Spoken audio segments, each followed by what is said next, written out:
other AFRTS affiliates or of commercial stations. One of them is Marine Gunnery Sergeant Carl Carter.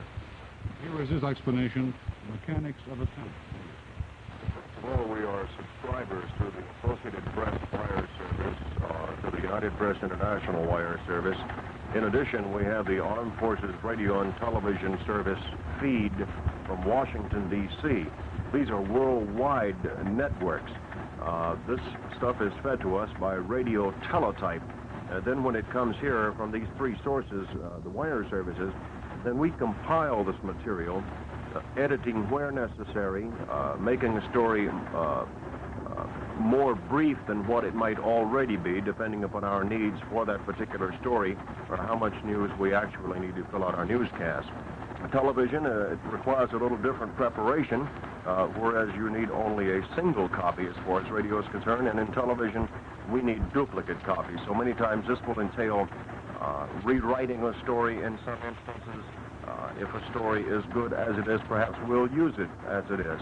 But the script must be prepared in duplicate at that time so that the director will have a copy of the story which you are reading and in the order in which you are reading. So for television, it's a little double preparation, you might say that.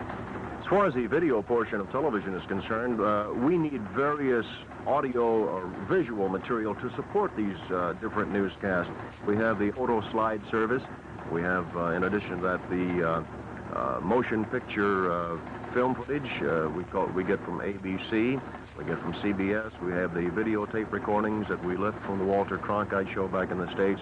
And these are all incorporated to give you visual support of what would ordinarily be an otherwise dry newscast with just one man sitting on camera for 15 or 20 minutes. The AFVN news staff is headed up by a branch chief, an Army captain. His deputy is the NCOIC News, Marine Master Sergeant Jim Kaiser. Despite their military rank, their functions are largely those of a managing editor and his deputy in a stateside network. But there are differences in Vietnam. People and policies mostly. Jim Kaiser explains. We have two sides to the staffing. We have the network news branch here at the Saigon headquarters station, and we have our news departments at each of the upcountry detachments. Now, from the radio news standpoint, it is truly a network function with AFVN. The radio news that is broadcast out of Saigon is heard upcountry through AFVN at exactly the same time. We are electronically linked as a network on the radio side.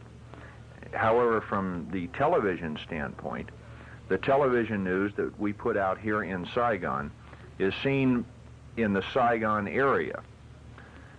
Then the film, the slides are sent to all of our detachments, all at the same time by a special courier plane, and they in turn make up their own newscasts at the local detachments.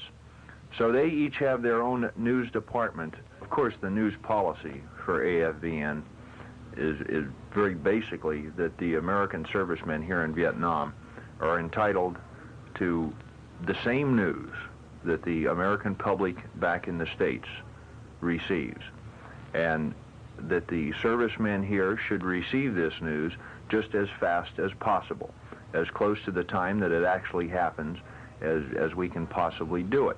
Now, the one area that is sensitive is, of course, with the Vietnam news. We do not air any news stories that would be of any military value. We get our news on the Vietnam scene from the same sources that the major networks and the major news services get. We cover the MACV briefings, we get it from the wire services, and we go from there. All of our Vietnam news is verified before we use it.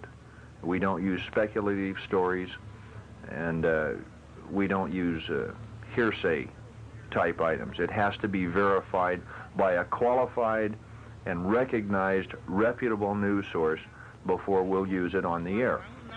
Trên ST 857 và hiện bây giờ vẫn còn tiếp diễn. We have one more item to add to our release of today. That's a delay report from Bien Hoa. At 10:15 yesterday morning, one AFVN Marine Battalion contact an estimated one enemy company. Jim spoke of in an briefings. area 10 This is the most kilometers important southeast of one. Long Thanh District. Every afternoon in Saigon, spokesmen of the Vietnamese government and American military spokesmen meet the news media. It's the joint United States Public Affairs Office press briefing, referred to irreverently as the 5 o'clock follies, an account of significant events in the Republic of Vietnam during the preceding 24 hours. It is the prime source of AFVN war news. 3 television sportscasts are aired daily, 6 on radio. In addition, major stateside sporting events, the World Series, the big bowl games, are carried live on radio and after a short delay on television. Sports is a subsection of AFVN News, but a very independent and proud subsection. And the 4 sportscasters feel they're a special breed. One of them, Air Force Tech Sergeant Ray Williams, tells why.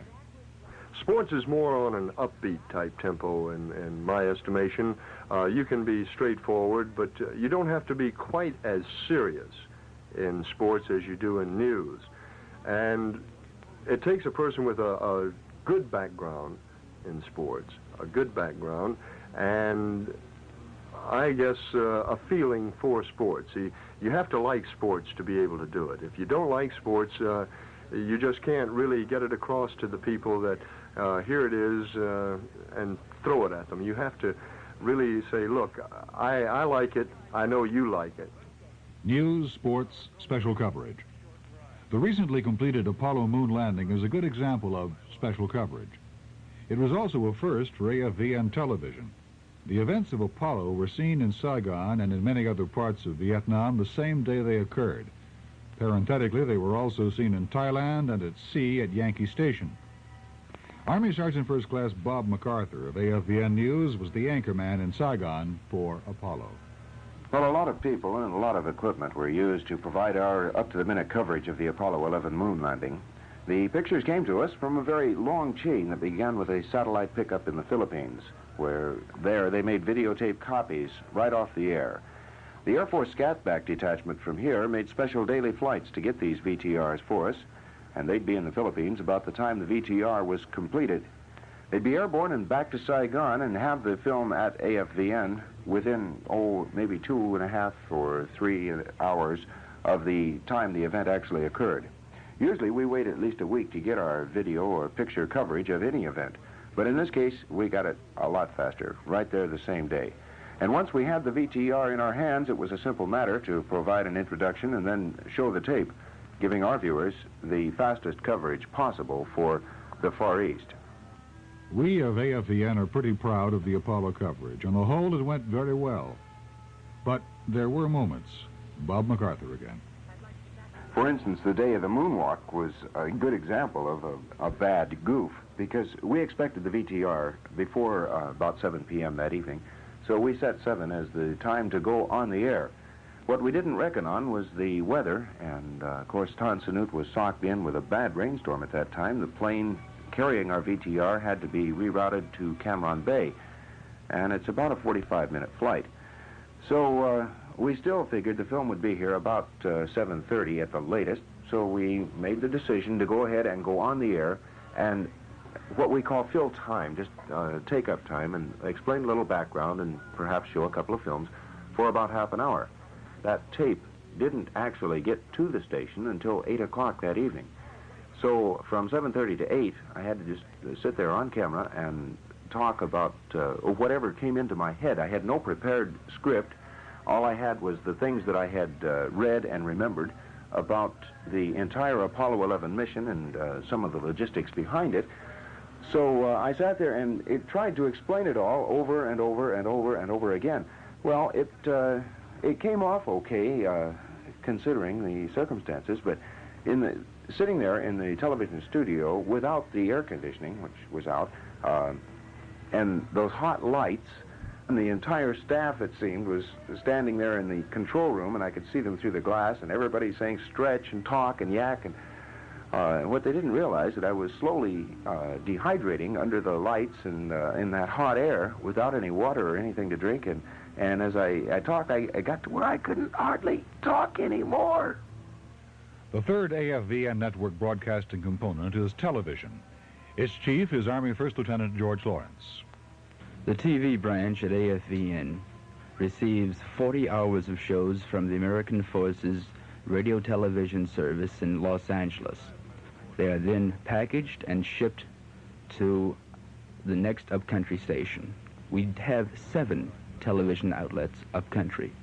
They are Nha Trang, Tuiwa, Quinyan, Pleiku, Chulai, Da Nang, and Quang Tri. To back up this 40 hours, AFVN TV produces several local shows and filler material.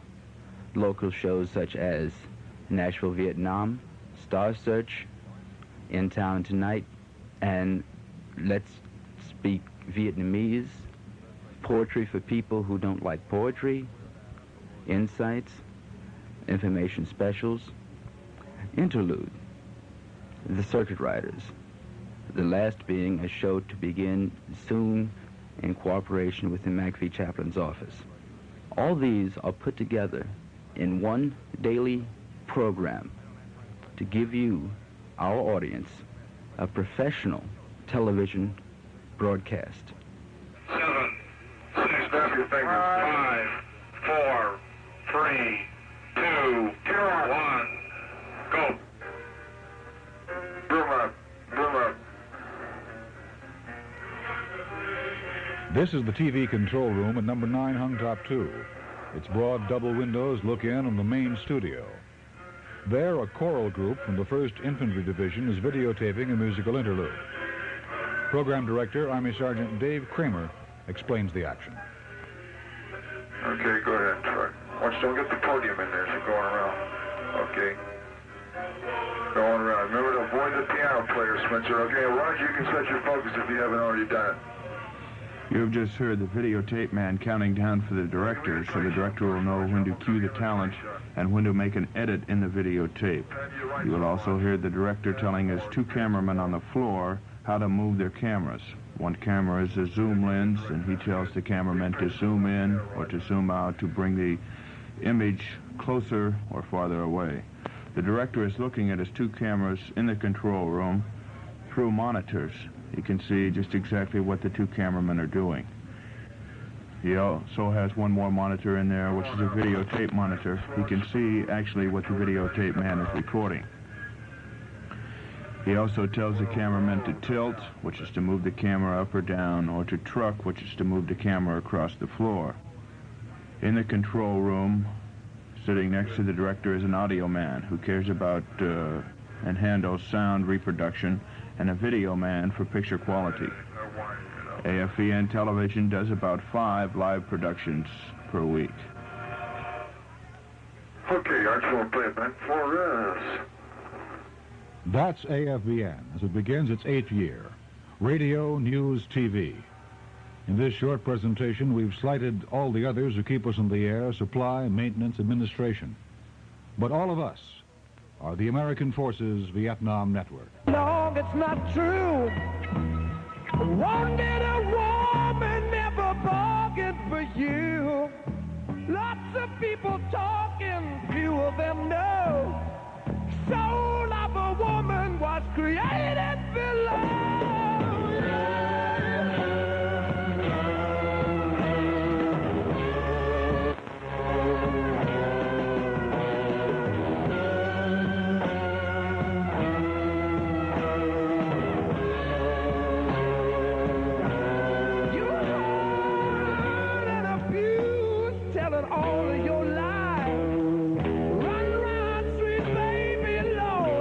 Hypnotized.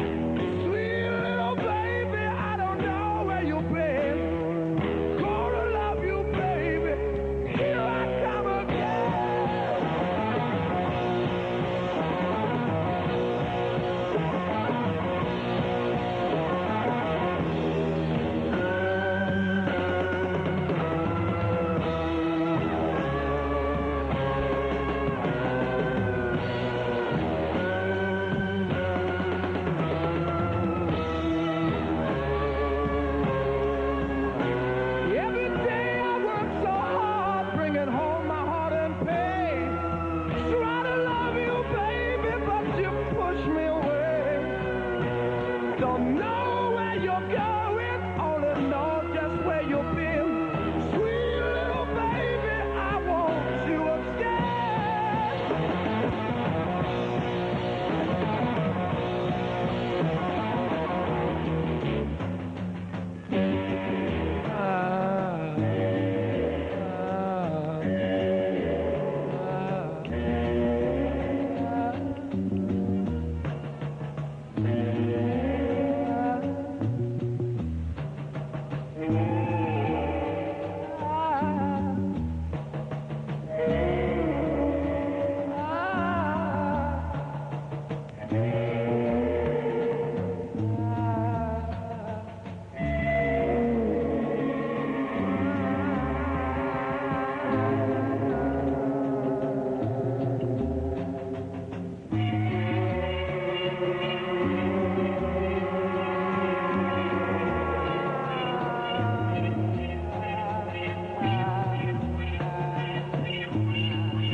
Jimmy Page on the guitar, Led Zeppelin, Dazed and Confused.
After 4 o'clock from Panorama.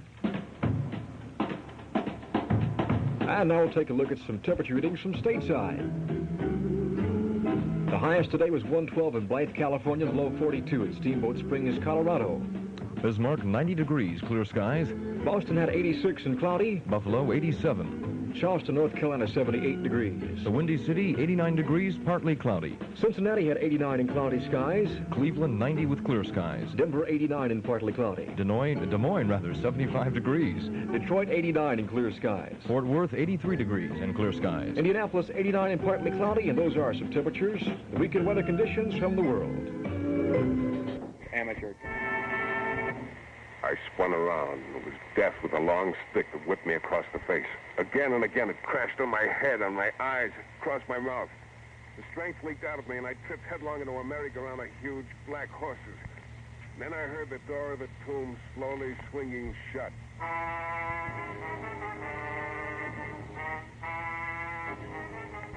The New Adventures of Michael Shane, Private Detective. Michael Shane, reckless, red-headed Irishman, is back again in his old haunts in New Orleans. This is your director, Bill Russo, inviting you to listen to another transcribed episode, which we call The Case of the Purloined Corpse.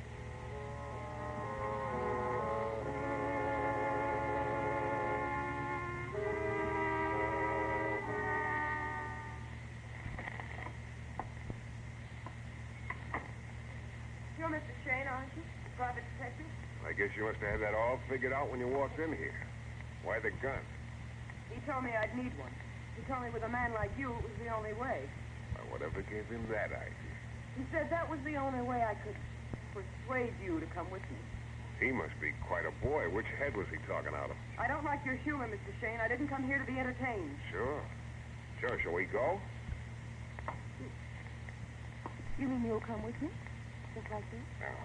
Wherever you go, Dollface. Only I hate to be hurried. Don't. Yeah, I don't like a little thing like a gun to stand between us. Now we can be cozy. You're very quick, aren't you? Yeah, the girls call me Swiftly. Now let's play all over again. Where are we going? Who's he? And what does he want? Josiah DeLacy, and he wants you. Josiah? You mean that mummy with $50 million? Mr. DeLacy and I are not that friendly. I only take care of him, not his bank balance. Hey, you can have your gun back. Josiah was right. You'll have to persuade me. Seems to me I remember hearing Josiah DeLacy hasn't got a dollar without a blood stain on it. He's in desperate trouble, Mr. Shane. Well, take a message back to him, Dollface. Tell him I'll make my usual contribution to his home for homeless girls, and then tell him I dropped dead. You don't understand. He's a very lonely and unhappy man. He needs your help. That's why he sent me. Every morning, the population in New Orleans turns breathlessly to the obituary column, hoping to find Josiah DeLacy's name there. What makes you think I'm different? Because your reputation says you can be bought. Mr. DeLacy will double your asking price. Yeah, you convince good, Miss, West. Catherine West. Shady, huh? If you want it like that. Maybe later, Kate. Every minute I waste now costs me double time. What's on your boss's mind? Mr. DeLacy's son, Ezekiel, has been missing since yesterday. Why doesn't Josiah go to the Bureau of Missing Persons? They work for free. Because Ezekiel is dead. Huh? Not only that, Mr. Shane. Ezekiel has been buried for a week.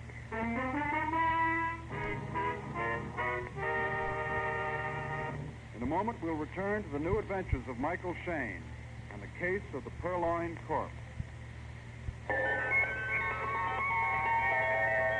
What do Americans believe? Here's former baseball star Jackie Robinson. I believe in the human race. I believe in the warm heart. I believe in man's integrity. I believe in the goodness of a free society.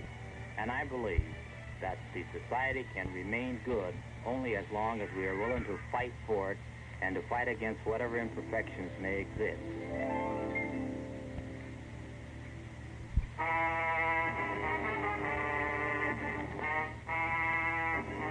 I was scraping time off my hands with a fingernail file when Katie West walked into my office.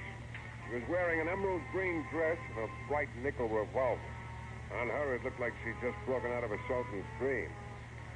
She told me Ezekiel DeLacy, son of Josiah DeLacy, had been kidnapped. But something silly had been added. Ezekiel had been dead for a week.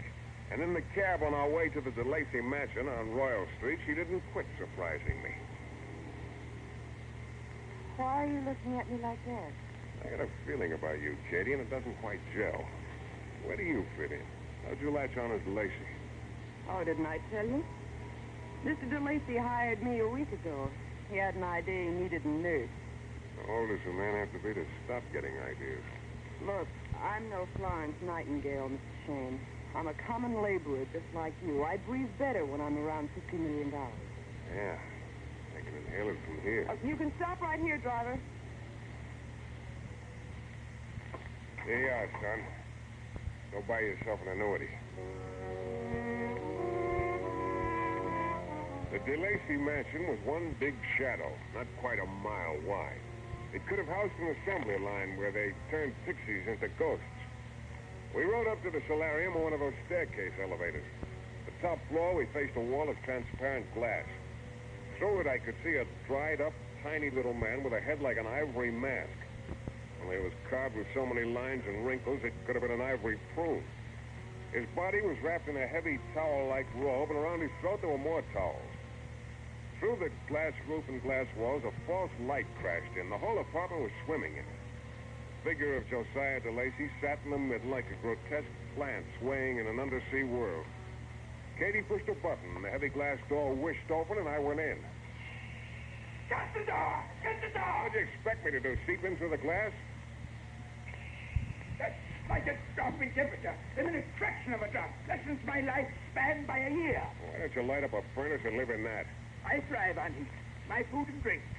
Every particle of heat is like a fountain of youth to me. I soak it up. Soak it up. You're saying, aren't you? Yeah, Miss West said you needed me.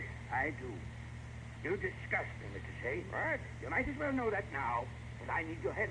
Well, let's everybody stop yelling help and tell me what this is all about. The body of my son Ezekiel was stolen from the family tomb in Cypress Grove Cemetery. You wouldn't understand what a desecration that is of our name, of our pride. And of your son. He must be returned. He must be. Well, now, don't shout, Joe. I haven't got him. Why would anyone want him anyhow? Was Ezekiel buried with the family loot? Fool. If that was so, would they send me this ransom note? Yeah, let's see it.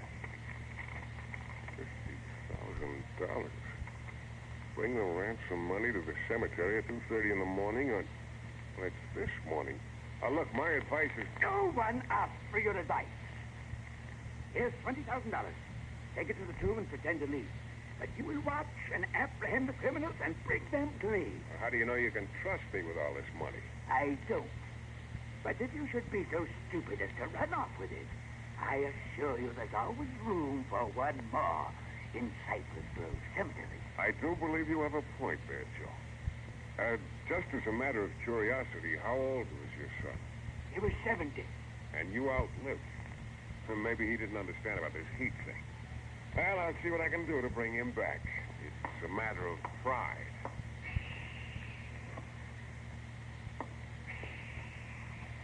Phew.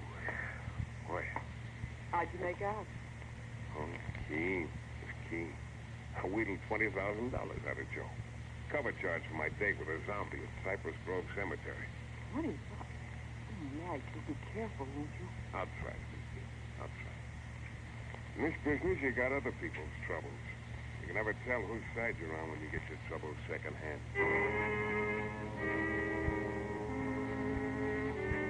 At 1:30, I had enough of the all-night movie, so I walked over to Canal Street and hopped a streetcar marked cemeteries. I went to the back of the car, took the packet of money DeLacy gave me, and removed a sizable portion of it. I marked the bills with a pencil and put them back in my coat pocket. Cypress Grove.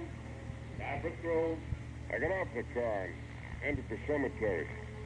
Just to the right, in back of a Chinese mausoleum, I found what I was looking for.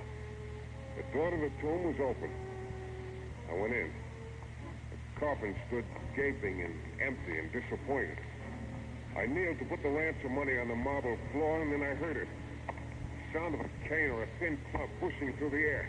I spun around. There was death with a long stick that whipped me full across the face. Again and again, it crashed on my head, on my eyes, across my mouth. The strength leaked out of me, and I tripped headlong into a merry-go-round of huge black horses. Then I heard the door of the tomb slowly swinging shut.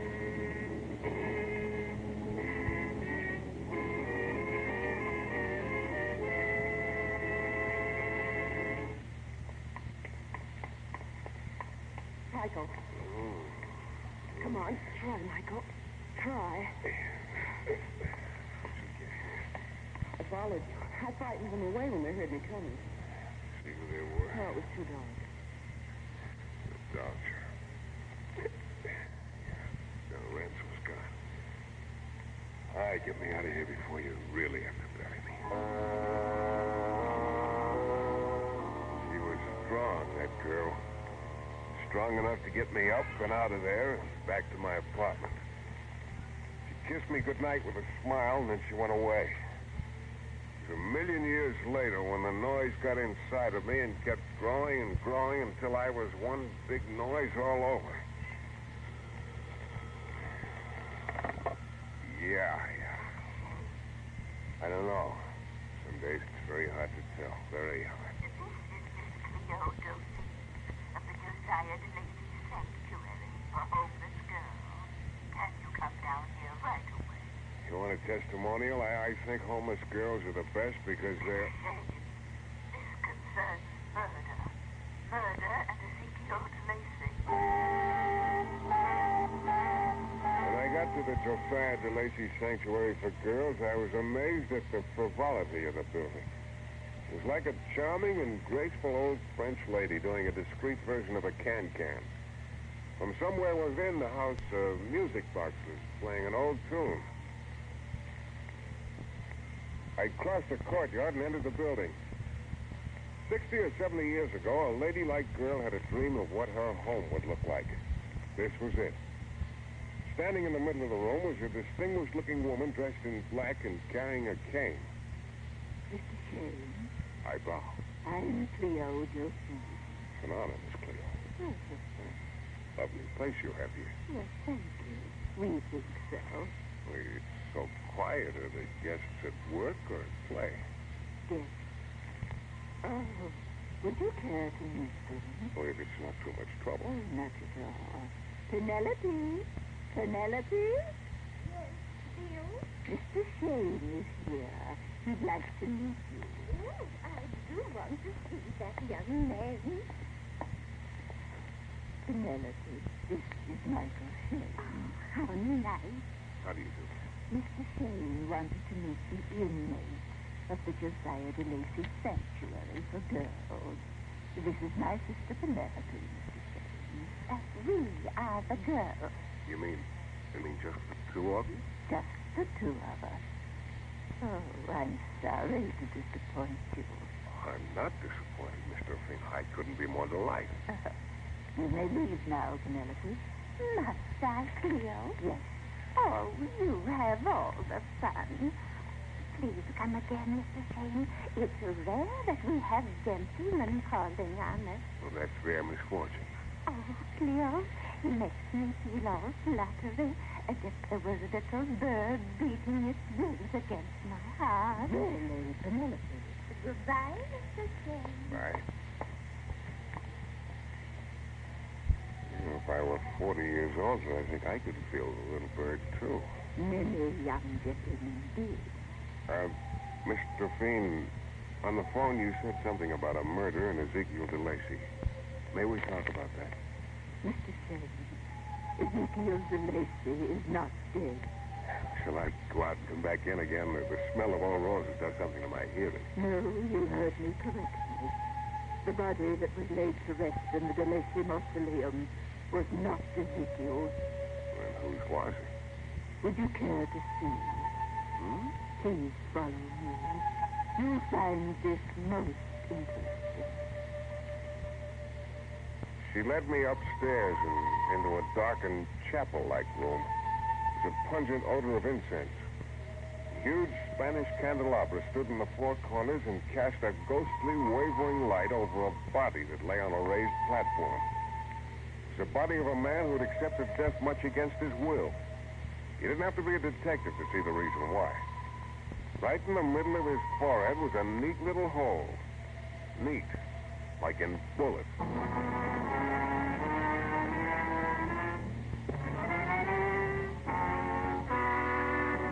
In a moment, we'll return to the new adventures of Michael Shane and the case of the purloined corpse.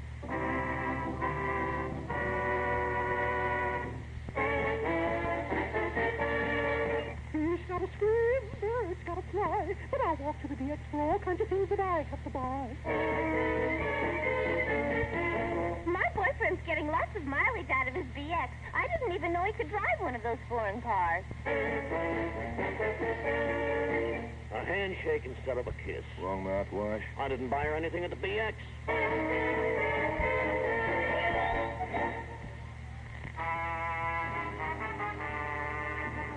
The whole thing was just about as easy to hang on to as a handful of smoke.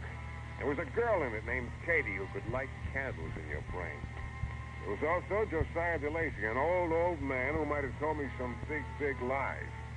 His son Ezekiel had been dead for a week. I was hired to find out what made the body lively enough to disappear from Cypress Grove Cemetery. And then there was Miss Cleo Dauphine and her sister Penelope of the Josiah DeLacy Sanctuary for Homeless Girls. And scattered somewhere in between meeting all these gay people was the beating I took in Ezekiel's tomb. And finally, looking very unhappy about the whole thing, was a dead man with a bullet hole in his forehead. Mr. Shane, I insist that this is the man who was buried in Cypress Grove. And you also say he's not Ezekiel DeLacy? Precisely. Well, the way I heard it, Miss Cleo, is that Josiah buried his son and seems willing to part with a hunk of cash just to see that Ezekiel enjoys a cool and untroubled rest. I detest quibbling, Mr. Shane. I knew Ezekiel very well as anybody did. Yeah. Well, now, don't surprise me too much, Miss Cleo, but tell me gently. Is Ezekiel alive? I saw him at the funeral. Well, and who do you think this body belonged to when it was breathing? I'd be very glad to tell you, Mr. Shane. The murdered man you see lying there is...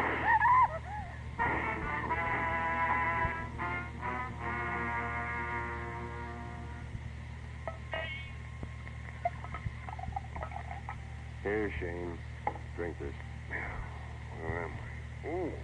You're at police headquarters, Shane, and the offer of this drink lasts 5 seconds.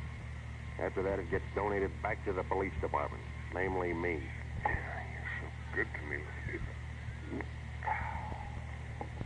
You're not hurt, Shane, just a scratch. Well, we can't fool you, can we?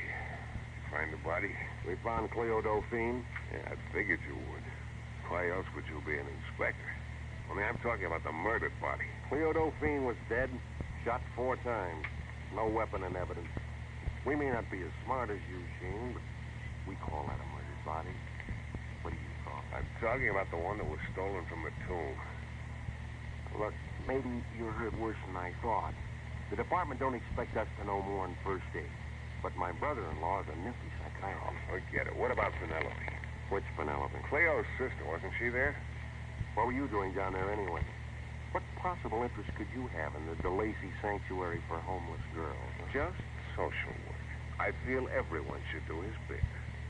Well, you're a real cute Irishman, aren't you, King? Don't you want to keep your license nice and green? Could dry up and blow away if you keep breathing hot lies on it. Now, don't crowd me, Lafitte. I got an idea I can hand this thing to you all prettied up with a ribbon around it. But try real hard, huh? If you don't, it'll break my heart. Maybe yours, too.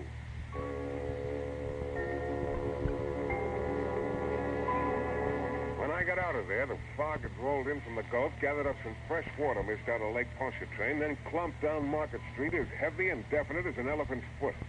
All of which made it a lovely evening for a walk. Now, maybe walking had helped me add up a few answers I'd missed. But then one answer drove up in a pretty blue convertible. Mike? Hey, Mike. Well, a bright ray of sunshine in an otherwise drab day. Get in, Mike. Sure.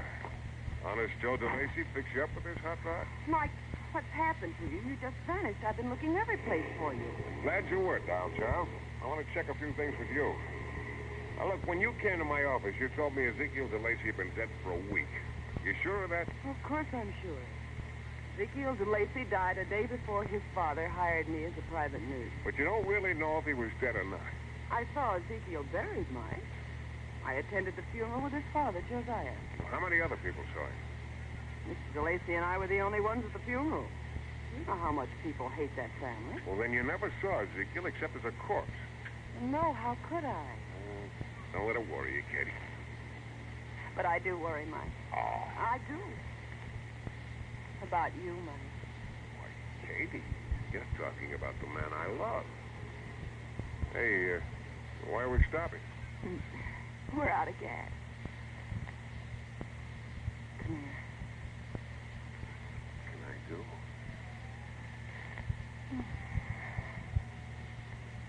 Katie, you wouldn't want me to walk home, would you?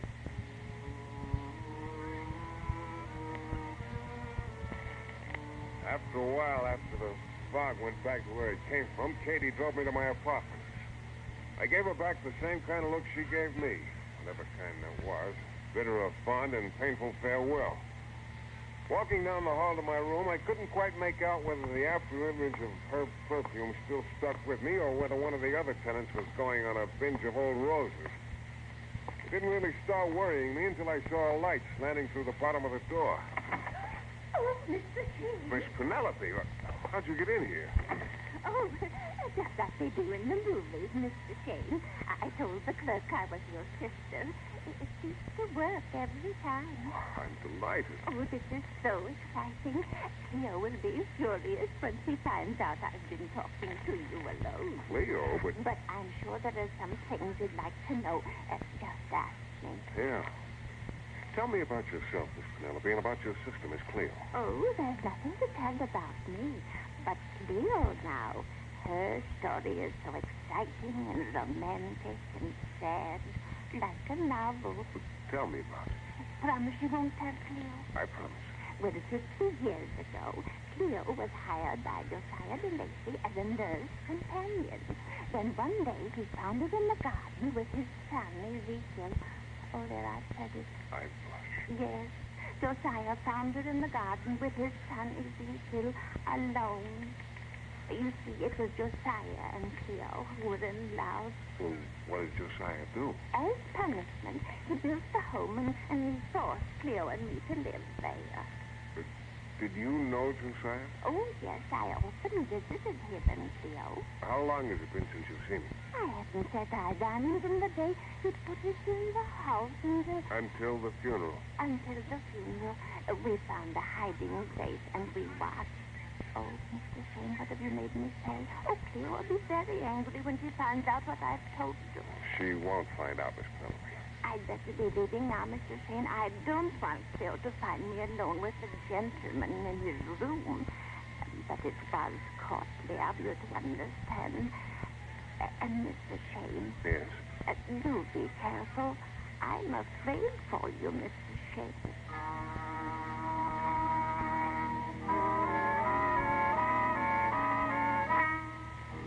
There was only one place left to go after that, so I went.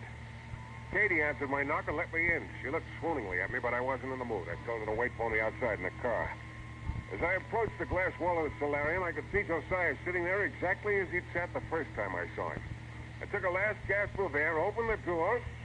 Josiah screamed. You blundering, stupid idiot!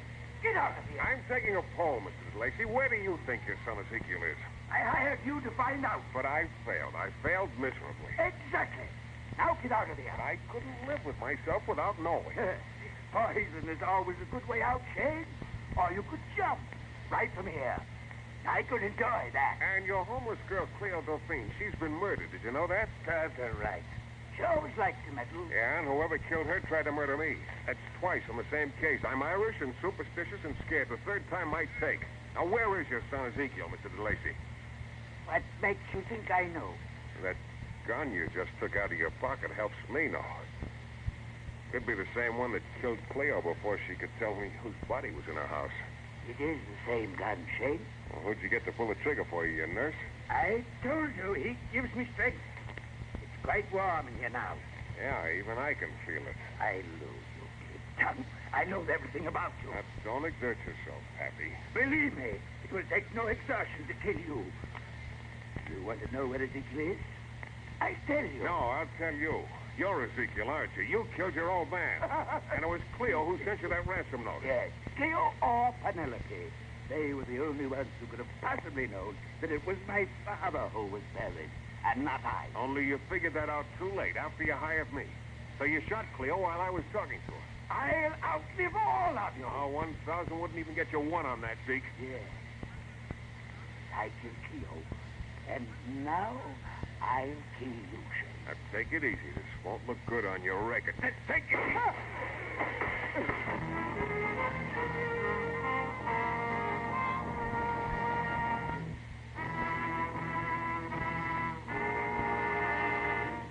moment, we'll be back with a thrilling climax to tonight's Michael Shayne adventure.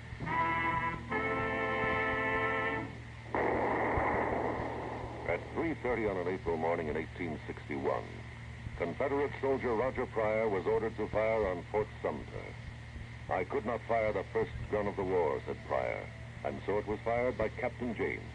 2 days later, the fort was evacuated, and the first battle of the Civil War was over. It is commemorated by the Fort Sumter National Monument in South Carolina, another American landmark of liberty.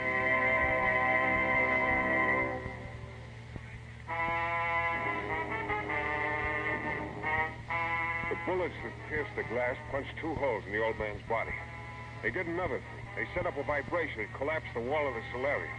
And standing outside with a very gentle smile and a very harsh revolver was Penelope Dauphine. I got her out of there fast, down to Katie's car.